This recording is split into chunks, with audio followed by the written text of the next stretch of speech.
नमस्कार। आज का हमारा वीडियो कक्षा 8 के लिए होगा। कक्षा 8 में हम लोग हाफ ईयरली एग्ज़ाम की तैयारी कर रहे हैं। आज हम आपको वर्ण के विषय में बताएंगे। कह सकते हैं कि वर्ण विचार सबसे अधिक प्रश्न बनता है वर्ण विचार में, और बहुत सारे प्रश्न इसमें उत्पन्न होते हैं जिसके बारे में हमें जानकारी रखना आवश्यक होता है। तो इस पाठ को महत्वपूर्ण मानते हुए हम लोग इसका एक बार और रिवीजन करते हैं।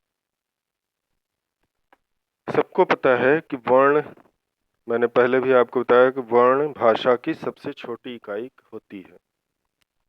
मौखिक भाषा में जिसे ध्वनि कहते हैं, लिखित भाषा में उसे ध्वनि वर्ण कहा जाता है। यानी जो लिखित मौखिक होती है। भाषा का मुख्य रूप दो होता है, एक होता है मौखिक और दूसरा होता है लिखित। लिखित और मौखिक, यही दो रूप होते हैं। मौखिक भाषा को ध्वनि भी कहा जाता है। ध्वनि का मतलब आवाज, जो हम लोग मुख से उच्चारण करते हैं, मुख से निकालते हैं, उसी को जब हम इन्हीं ध्वनियों को जब हम बोलते हैं तो वो ध्वनि हो जाती हैं। और इनके लिए हमने एक निश्चित चिन्ह की व्यवस्था की है। इन निश्चित चिन्हों को ही व्याकरण में वर्ण कहा जाता है। वर्ण, वर्णों का मुख्य उद्देश्य इसको, ध्वनि को लिखित रूप में प्रस्तुत करना, यानी इस रूप में बनाना। इसके इसी प्रकार इस प्रकार लिखित भाषा की उस छोटी से छोटी मूल ध्वनि को ही वर्ण कहते हैं जिसके और खंड न किए जा सकें। अर्थात भाषा की वह छोटी से छोटी इकाई जिसके और अधिक खंड नहीं किए जा सकते, उसे हम लोग वर्ण कहते हैं।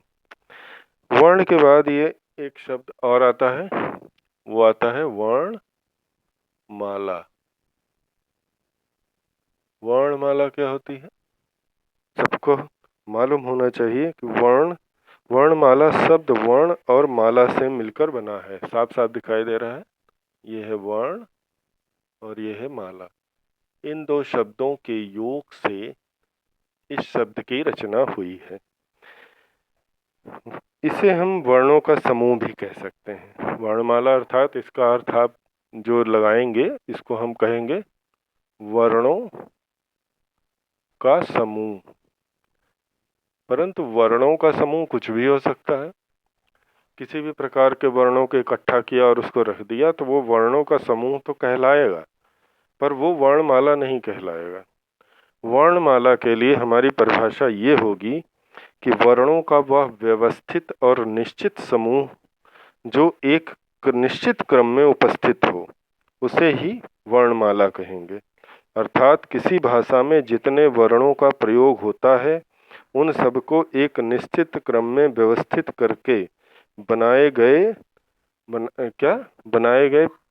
पिक्चर को या फीचर को ही हम वर्णमाला कहते हैं। ये आपका, इसके बाद आपका वर्ण के बाद ये वर्ण क्या होता है और वर्णमाला किसे कहते हैं। वर्णमाला के बाद इसमें आपके आते हैं अनेक प्रकार के वर्ण। सबसे पहला वर्ण क्या आता है? वो आता है स्वर। इसको बीच में लिख देता हूँ। स्वर हम यहाँ पे लिखते हैं। स्वर किसे कहते हैं? स्वर का मतलब होता है ऐसे वर्ण जिनके उच्चारण में हमें किसी दूसरे वर्ण की सहायता नहीं लेनी पड़ती। अर्थात वह ध्वनियाँ जो किसी अन्य ध्वनि की सहायता के बिना स्वतः बोली जा सकें, उसे ही हम वर्ण कहते हैं। इस प्रकार हम ये कह सकते हैं कि जिन वर्णों का उच्चारण बिना किसी दूसरे वर्ण की सहायता से किया जाता है, वे ही स्वर कहलाते हैं। स्वरों की संख्या कितनी होती है? ये स्वर हैं, इनकी संख्या होती है 11। 11 स्वरों में आ, ई, ऊ, ई, ई, उ, ऊ, ए, ओ, औ और री। 2, 2 4, 2 6, 2 8, 2 10 और 11। ये 11 वर्ण होते हैं। इनको आप इन्हें ही आप स्वर कहते हैं। आ, ई, उ, री, ए, ओ, औ। प्राय व्याकरण के नियमों के अनुसार री को हम इस जगह पर रख सकते हैं, बाकी आप इनको इसी तरह से लिख सकते हैं।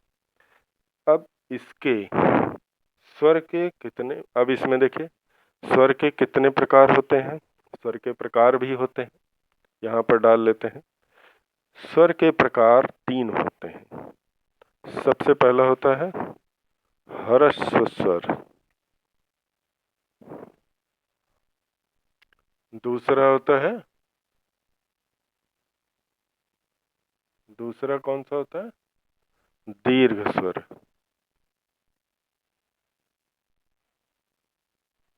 और लास्ट में होता है प्लुत स्वर।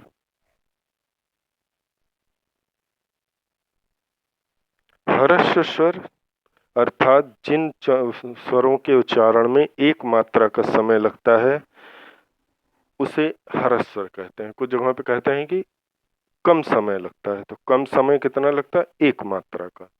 तो ये एक मात्रा का समय लगने के कारण ये एक मात्रिक वर्ण भी कहलाते हैं। अब ह्रस्व स्वर कौन कौन सा होता है, इसमें देखते हैं आ, ई, उ और री। ये चारों आपके ह्रस्व स्वर होते हैं। ह्रस्व स्वर के बाद दीर्घ स्वर। दीर्घ स्वर की परिभाषा क्या होती है, जिन वर्णों के उच्चारण में ह्रस्व स्वर से 2 गुना समय लगता है, अर्थात 2 मात्रा का समय लगता है। ह्रस्व स्वर के उच्चारण में 1 मात्रा का समय लगता है, इसमें लगता है 2 मात्रा का, इसलिए ये द्विमात्रिक भी कहलाते हैं, द्विमात्रिक वर्ण। तो दीर्घ स्वरों की परिभाषा हम क्या कह सकते हैं, जिन स्वरों के उच्चारण में ह्रस्व स्वर से 2 गुना समय लगता है उसे दीर्घ स्वर कहते हैं। अब इसमें बचा कितना, 1, 2, 3, 4, 5, 6, 7।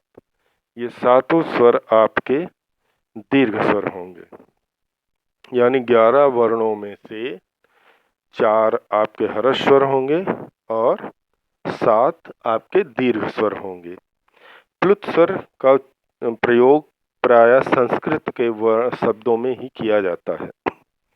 जिन स्वरों का उच्चारण में दीर्घ स्वर से भी अधिक समय लगता है, अर्थात 3 मात्रा का समय लगता है, तो इसलिए प्लुत स्वर को त्रिमात्रिक स्वर भी कहते हैं।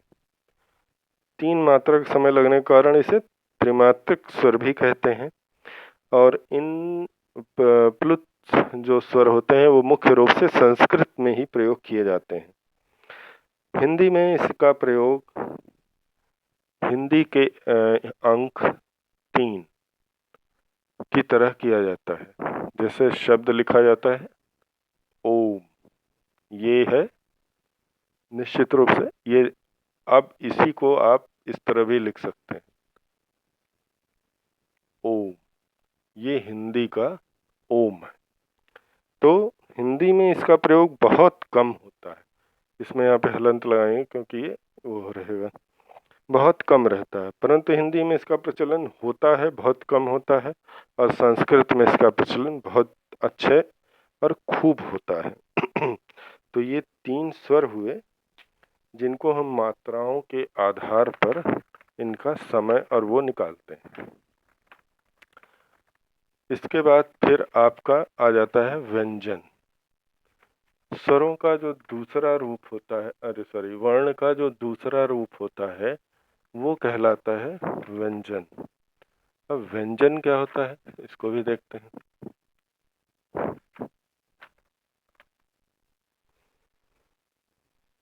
व्यंजन में आपका क्या होता है व्यंजन उन स्वरों या उन ध्वनियों को कहा जाता है जिनके उच्चारण में स्वरों की सहायता लेनी पड़ती है। व्यंजन इनके उच्चारण में स्वर वर्ण की सहायता आपको लेनी पड़ती है और वो ये होता है आ। इसकी सहायता सब में लेनी पड़ती है क्योंकि हर व्यंजन में ये छुपा ही होता है। इसके लिए आपको क्या करना पड़ेगा, मैं आपको इसके लिए वर्ण विच्छेद करना पड़ता है। जैसे मान लीजिए राम, इसका वर्ण विच्छेद करेंगे तो रा आ, ये एक है, फिर मा धन आ, ये देखिए सभी वर्णों में यानी सभी व्यंजन वर्णों में ये आ हर्ष आ लगा ही रहता है। बिना इस हर्ष आ के हम किसी भी व्यंजन का उच्चारण नहीं कर सकते। इसीलिए कहा जाता है व्यंजन वर्ण वो होते हैं जिनके उच्चारण में स्वर वर्ण की सहायता लेना पड़ता है। व्यंजन कई प्रकार के होते हैं, चलिए हम लोग एक एक प्रकार करके देखेंगे। तो सबसे पहले इसको इरेज कर देते हैं। सबसे पहले आपका आता है स्पर्श व्यंजन। हम यहाँ पर डालते हैं स्पर्श व्यंजन। स्पर्श व्यंजन का मतलब ये होता है कि स्पर्श शब्द का शाब्दिक अर्थ क्या होता है, छूना, टच कर। स्पर्श व्यंजन का मतलब होता है जिन वर्णों का उच्चारण करते समय जिह्वा मतलब जीभ मुख के किसी न किसी भाग को अवश्य स्पर्श करती है, यानी जरूर निश्चित रूप से टच करती है, उसे ही यहाँ पर हम स्पर्श व्यंजन कहते हैं। का से लेकर माँ तक इनकी संख्या 25 होती है। स्पर्श व्यंजन की संख्या 25 होती है। अब देखिए का, खा, गा, घा, अंगा, चा, छा, जा, झा, इया, टा, ठा, डा, ढा, ड़ा, ता, था, दा, धा, ना, पा, फा, बा, भा, मा। 2, 4, 5, ये हो गए 25 वर्ण। का से लेकर माँ तक ये आपके 25 वर्ण होते हैं। का से शुरू करते हैं माँ तक। यहाँ पर आपको साफ दिखाई दे रहा है कि प्रत्येक पंक्ति में 5 वर्ण हैं और नीचे की प्रत्येक पंक्ति में भी 5 वर्ण हैं। तो 5 to 5 equal to 25। तो ये टोटल हो गए 25 वर्ण। इसकी विशेषता क्या होती है कि इसको याद करना अति आवश्यक इसलिए होता है क्योंकि हम जब संधि पढ़ते हैं तो उसमें इसकी बहुत ज़रूरत पड़ती है। अब देखिए 5 वर्ग हैं, का वर्ग, चा वर्ग, टा वर्ग, ता वर्ग, पा वर्ग। प्रत्येक वर्ग का जो पहला वर्ण होगा उसी वर्ण के नाम से इसे पहचाना जाता है। पहला वर्ण का है तो इसको बोलेंगे का वर्ग। अब दूसरा आपका चा है तो चा वर्ग। तीसरा टा है तो टा वर्ग। इसी तरह से ता वर्ग और पा वर्ग।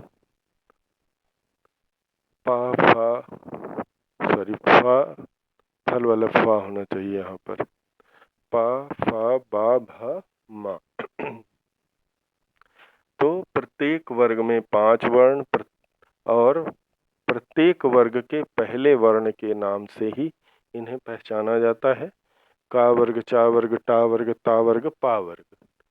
और ये होता है ये 5वां, ये जो 5वां अक्षर है शुरू से लेकर अंत तक, यानी डा इयाणा न मा। इसे स्पर्श व्यंजन में इसे पंचमाक्षर कहते हैं। पंचमाक्षर,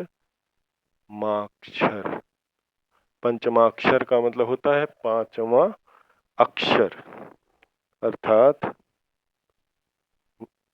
स्पर्श व्यंजन के वर्गों का अंतिम वर्ण, इसको बोलते हैं पंचमाक्षर। पंचमाक्षर वर्ण की विशेषता ये होती है कि इसको हम क्या कर सकते हैं, अनुनासिक, इसी वर्ण को हम अनुनासिक में लिख सकते हैं। इन वर्णों के अलावा, इन वर्णों के पांचवें वर्ण के अलावा किसी भी वर्ण को अनुनासिक रूप में नहीं लिखा जाता। दूसरे पांचवें वर्ण के अतिरिक्त जब कोई दूसरा वर्ण आता है तो उसको हम द्वित्व कर देते हैं। अगले वीडियो में हम आपको इसके आगे के बताएंगे, तो उसमें बताएंगे कि कैसे कोई वर्ण आपका द्वित्व बनता है, और इस वर्ण को तो पंचमाक्षर वर्ण ही कहते हैं। तो अगले वीडियो तक के लिए हम लोग विदा।